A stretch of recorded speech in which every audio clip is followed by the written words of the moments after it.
Welcome back to the YouTube channel students. फिर से स्वागत है आप सभी का अपने यूट्यूब चैनल NH रहमान में।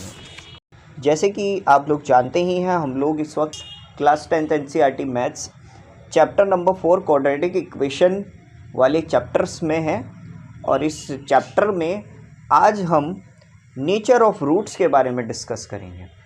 अब ये नेचर ऑफ रूट्स क्या है, ज़रा ध्यान से देखिए। तो जहाँ पर आपकी एक्सरसाइज 4.2 है, जस्ट उसके नीचे आपको एक टॉपिक मिलेगा नेचर ऑफ रूट्स।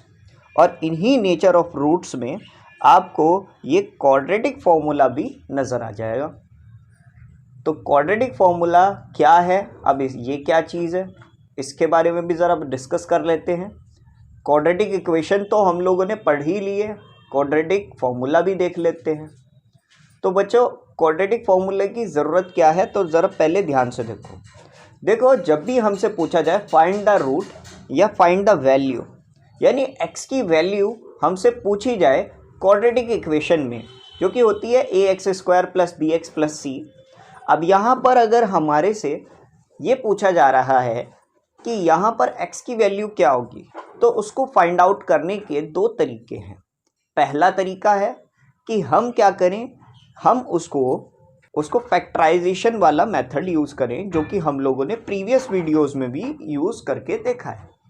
और दूसरा तरीका है कि हम लोग क्वाड्रेटिक फॉर्मूला का यूज़ करें। अब ये क्वाड्रेटिक फॉर्मूला का कैसे यूज़ होगा, तो इसको समझने के लिए पहले हम एक एग्जाम्पल नंबर 4 देख लेते हैं। एग्जाम्पल नंबर 4 में क्वाड्रेटिक इक्वेशन कुछ ऐसे गिवन थी हमें। वहाँ पर गिवन थी 6x² - x और -2 = 0। अब यहाँ पर अगर आपसे पूछा जा रहा है कि x की वैल्यू क्या होगी, तो x की वैल्यू फाइंड आउट करेंगे हम पहले फैक्टराइजेशन वाले मेथड से। उसके बाद हम लोग फाइंड आउट करेंगे x की वैल्यू क्वाड्रेटिक फॉर्मूला से। तो देखिए कैसे हम लोग करेंगे। तो 2 की मल्टीप्लाई हम 6 से कर देंगे, 2 6 होता है 12, और 12 का हम लोग प्राइम फैक्टराइजेशन ले लेंगे। प्राइम फैक्टराइजेशन कुछ इस तरह से लिया जाएगा, 2 6 12, 2 3 6 और 3 1 3। ये फैक्टर्स आ चुके हैं। इन फैक्टर्स का हम लोग कुछ भी करना है तो ये मिड वैल्यू हमें बनानी है। तो मिड वैल्यू बनाने के लिए बेटर रहेगा कि मैं यहाँ पर 4 और 3 का यूज़ करूँ। तो 4 में से 3 जाएंगे तो 1 बचेगा, लेकिन मुझे -1 चाहिए, तो माइनस का 4 और प्लस का 3 रख देंगे। जब हम यहाँ पर ये वैल्यू पुट आउट करेंगे तो 3x - 4x ऐसे रख देंगे। तो पहले वाले नंबर्स में कुछ कॉमन लिया जा सकता है, तो वह है 3x। तो 3x यहाँ कॉमन ले लिया, और दूसरे लास्ट के नंबर में -2 कॉमन लिया जा सकता है। दोनों तरफ बचता है 2x + 1, और 2x + 1 को भी हम कॉमन ले लेंगे। तो 2x + 1 को जब हमने कॉमन ले लिया, अब x की वैल्यू या तो निकाली जाएगी 2/3, या x की वैल्यू निकाली जाएगी -1/2। तो ये हो गई फैक्टराइजेशन वाला मेथड। अब ये सब तो हमने फैक्टराइजेशन करके और फैक्टराइजेशन कैसे करके हम लोगों ने x की वैल्यू उसको फाइंड आउट किया है। लेकिन अगर हमसे कहा जाए कि इसी क्वेश्चन को क्वाड्रेटिक फॉर्मूला से यूज़ करके सॉल्व करके दिखाइए, फिर हम कैसे करेंगे। तो उसके लिए क्वाड्रेटिक फॉर्मूला पे आ जाते हैं। तो जैसे कि क्वाड्रेटिक इक्वेशन हमारे पास गिवन होती है ax² + bx + c। तो यहाँ पर a हमें 6 है, हमारा b यहाँ पर -1 है, और हमारा c यहाँ पर -2 है। इसके बाद जैसे कि आप लोग देख ही रहे हैं, मैंने सभी वैल्यूज़ को रख दिया है। अब अंदर की ओर देखेंगे, देखो बाहर ये जो माइनस ब्रैकेट -1 है ना, अब माइनस माइनस क्या होता है, प्लस होता है। तो बाहर वाला जो -1 है वो अब +1 हो गया। वहीं -1 का होल स्क्वायर करूँगा तो 1 ही आएगा।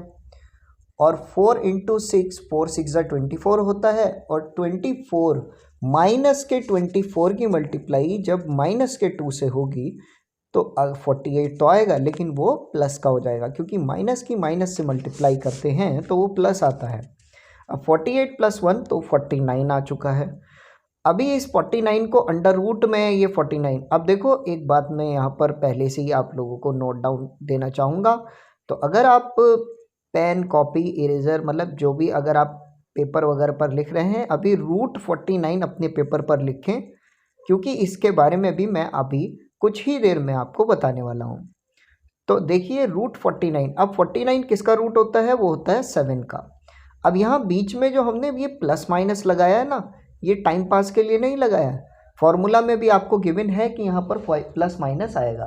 प्लस माइनस लगाने का मतलब ये है कि या तो ये प्लस लगेगा यहाँ पर या फिर यहाँ पर माइनस लगेगा। तो 1 + 7 करेंगे तो वो 8 आ जाता है, और 1 - 7 करेंगे तो -6 आ जाएगा। वही 2 नीचे 6 से मल्टीप्लाई हो रहा है तो वो 12 बन चुका है, और इसको मैंने पहले से मेंशन कर दिया, लेकिन अभी मैं आपको बता रहा हूँ इसके बारे में। और सारी के सारी जितनी भी क्वेश्चंस हैं उसको सब में मैंने यहाँ 12 मेंशन कर ही रखा है, बस ये है कि आपको हाईलाइट अप कर दिया है मैंने। तो 8 और 12 को अगर हम कटिंग करें तो ये 4 के टेबल से कट हो सकता है, तो 4 2 = 8 होता है, 4 3 = 12 हो सकता है। तो x की वैल्यू यहाँ पर 2/3 आ रही है, और 6 के टेबल में 12 आता है, 6 1 = 6 और 6 2 = 12, तो यहाँ पर x की वैल्यू -1/2 आ रही है। अब ज़रा गौर कीजिए, पहले जब हमने फैक्टराइजेशन किया था तो x की वैल्यू -1/2 जब भी आ रही थी अब भी आ रही है, और दो वैल्यूज़ में से एक वैल्यू 2/3 थी, जब भी आ रही थी अब भी आ रही है। कहने का मतलब यही है कि हमें जब भी पूछा जाए फाइंड द रूट या फाइंड द वैल्यू, या फिर इस x की वैल्यू हमसे पूछी जाए, तो हमें या तो फैक्टराइजेशन मेथड कर सकते हैं या फिर हम लगा सकते हैं क्वाड्रेटिक फार्मूला। मर्जी हमारी है हमें कौन सा फार्मूला यूज़ करना है। दूसरी चीज़ ये है कि कभी क्वेश्चन ने खुद ये बोला हो कि आपको ये इसका रूट निकालना है, वो भी फैक्टराइजेशन की मदद से या फिर क्वाड्रेटिक फार्मूला की मदद से, तो हमें उसी तरीके से ही क्वेश्चन करना पड़ेगा। जैसे क्वेश्चन नंबर 1 एक्सरसाइज 4.2 का आप देख सकते हो, यहाँ पर लिखा हुआ है साफ साफ, find the root of the following quadratic equation by the factorisation. तो फैक्टराइजेशन की मदद से हमने ये सारे क्वेश्चंस किए थे, लेकिन अगर कभी यहाँ पर क्वाड्रेटिक इक्वेशन लिखा होता या क्वाड्रेटिक फार्मूला लिखा होता तो हमें क्वाड्रेटिक फार्मूला लगाना पड़ता। तो आई होप सो ये चीज़ आप लोगों को क्लियर हो चुकी है, और अब देख सकते हैं आप लोग कि x की वैल्यूज़ पहले जो थी वो अब भी सेम आ रही हैं। तो यहाँ तक अगर आप लोगों को क्लियर हो चुका है तो हम थोड़ा और आगे भी पढ़ लेते हैं और क्या है इसमें ख़ास। तो पेज पलटिए और देखिए। तो चलिए हम लोग आपको अगले पेज पर लेकर चलते हैं। नेक्स्ट पेज है, यहाँ पर अगर आप गौर फरमाएंगे तो हमारे पास यहाँ पर 3 हेडिंग्स दे रखी हैं, यानी 3 लाइंस दे रखी हैं। और जैसे कि पहली लाइन है, लिखा है 2 distinct real roots if b² - 4ac is greater than 0। Second में लिखा है 2 equal real roots if b² - 4ac = 0। और थर्ड में लिखा है no real roots if b² - 4ac is less than 0। So यहाँ पर पूछा क्या गया, बताया क्या गया। सबसे पहले तो आप इस क्वाड्रेटिक फार्मूला को देखिए। इस क्वाड्रेटिक फार्मूला में ये जो b² - 4ac है वैल्यू, उसको हम लोग डिस्क्रिमिनेंट कहते हैं, discriminant of a quadratic equation. यकीन नहीं होता ना, तो आप इन्हीं 3 लाइंस के जस्ट ऊपर देख सकते हैं, लिखा है since b² - 4ac determine whether the quadratic equation is ab² + bx + c = 0 has recall the roots और not, b² - 4ac is called the discriminant of the quadratic equation. तो हम इसको डिस्क्रिमिनेंट कहते हैं। अगर किसी भी क्वाड्रेटिक इक्वेशन का b² - 4ac 0 से, यानी इतनी वैल्यू, सिर्फ इस रूट में गिवन वैल्यू अगर ये 0 से बड़ी आ जाती है तो आपकी x की वैल्यू 2 आती हैं, 1 नहीं 2 आती हैं। और अगर ये 0 के इक्वल आ जाए तो उसकी वैल्यू सेम आती है। अब और अगर ज़ीरो से छोटी आ जाए यानी वो माइनस में आ जाए तो उसमें हम रूट नहीं मानते। नो रियल रूट्स उसमें हम लोग नहीं मानते। ये 10th क्लास तक आपका यही आएगा कि अगर अंडर रूट में -1 आ जाता है तो उसमें हम लोग लिख देते हैं नो रियल रूट्स। लेकिन क्लास 11th में यहाँ पर कुछ लॉजिक अलग हो जाता है, वहाँ आपका आयोटा आता है। लेकिन फ़िलहाल हम लोग क्लास 10th में ही रहते हैं और क्लास 10th में ही पढ़ते हैं। मतलब अभी आप लोगों को इसको समझने की ज़रूरत नहीं है कि आयोटा क्या है। फ़िलहाल के लिए आप इतना ही समझ लीजिए कि माइनस में आ जाने पर, अंडर रूट में अगर माइनस आ जाए तो वहाँ पर रूट नहीं बनता, no real root. So first part को समझने के लिए आप लोगों को मैंने एक एग्जाम्पल नंबर 4 सॉल्व करके दिखाया है और वहाँ पर आप देख सकते थे कि x की वैल्यू 2 आ रही थी। एक आ रही थी 2/3 और दूसरी आ रही थी -1/2। तो यहाँ पर डिस्क्रिमिनेंट की वैल्यू जैसे कि √49 आ रही थी, तो √49 यानी 49 की वैल्यू खाली अगर हम देखें तो वो ज़ीरो से बड़ी आ रही है। तो हम लोग कह सकते हैं यहाँ पर दो वैल्यूज़ आ सकती हैं। और जैसे कि x की वैल्यू यहाँ पर एक तो आई थी हमारी 2/3, तो दूसरी आई थी -1/2। तो मेरे ख्याल से फर्स्ट पार्ट तो आपको क्लियर हो गया होगा। अब हम सेकंड पार्ट पे आते हैं। सेकंड पार्ट को समझने के लिए मैं आपको एक पुरानी वीडियो क्लिप दिखा रहा हूँ जो कि हमारे ही चैनल की है, दूसरे किसी चैनल से उठाई नहीं गई है। तो वो है क्वेश्चन नंबर 1 का 5th पार्ट। ज़रा देखिए यहाँ पर, ये है 5th पार्ट और 5th पार्ट कुछ ऐसी गिवन है 100x² - 20x + 1। अब सीधा सीधा वही कर दो जो पहले करते हैं। 1 की मल्टीप्लाई आपको 100 से करनी है, लास्ट वाला नंबर पहले वाले नंबर से मल्टीप्लाई हो जाएगा। और 100 1 होता है 100 का ही प्राइम फैक्टराइजेशन लेना शुरू कर दो। 250 से 100 आता है, 225 से 100 आता है, 225 से 50 आता है। उसके बाद 5 को हटाने के लिए, 25 को हटाने के लिए 5 से चला दो, 5 5 25, 5 1 5। अब ये सब बचा तो हमारे पास फैक्टर्स आए कुछ 2 2 5 5। बनाना क्या है भाई 20, तो कैसे बनेगा ये भी कठिन सवाल है।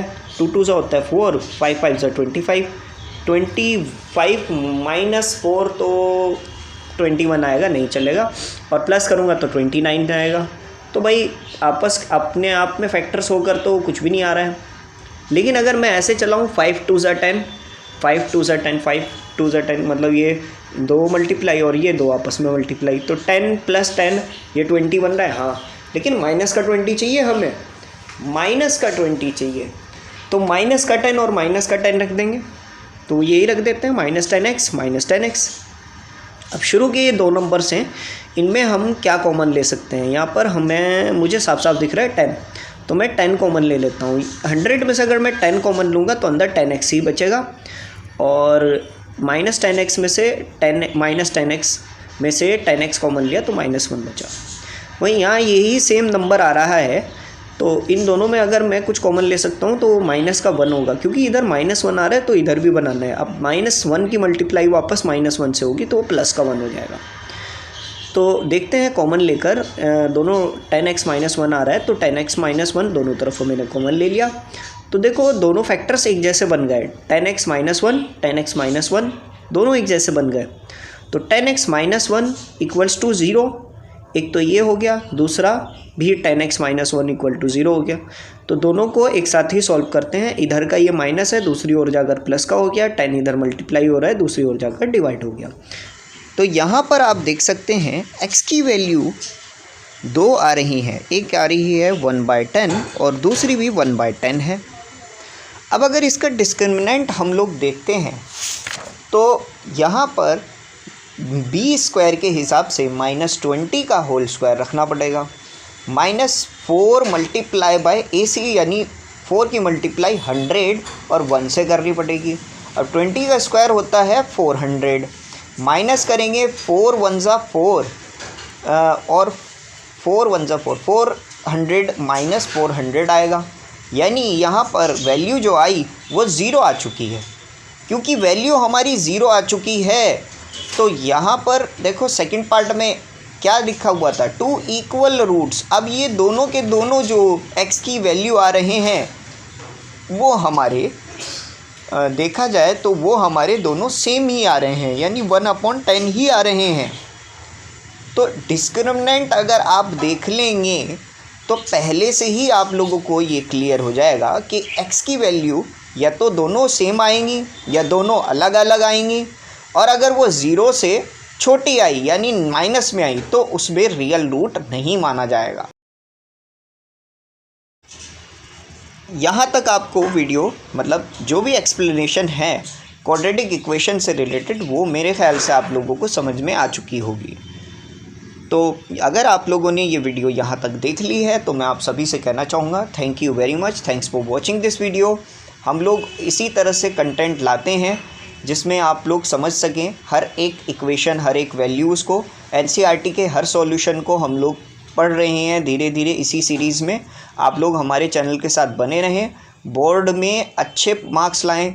और thank you very much, thanks for watching again and don't forget to like and subscribe. इसकी नेक्स्ट वीडियो एग्जाम्पल नंबर 7 और एग्जाम्पल नंबर 8 हम लोग जल्द ही ले आएंगे, और एग्जाम्पल नंबर 9 भी उसमें शामिल है, तो वो जल्द ही हम लोग अपलोड करेंगे सून। तो हमारे चैनल को सब्सक्राइब करना मत भूलना। Thank you very much.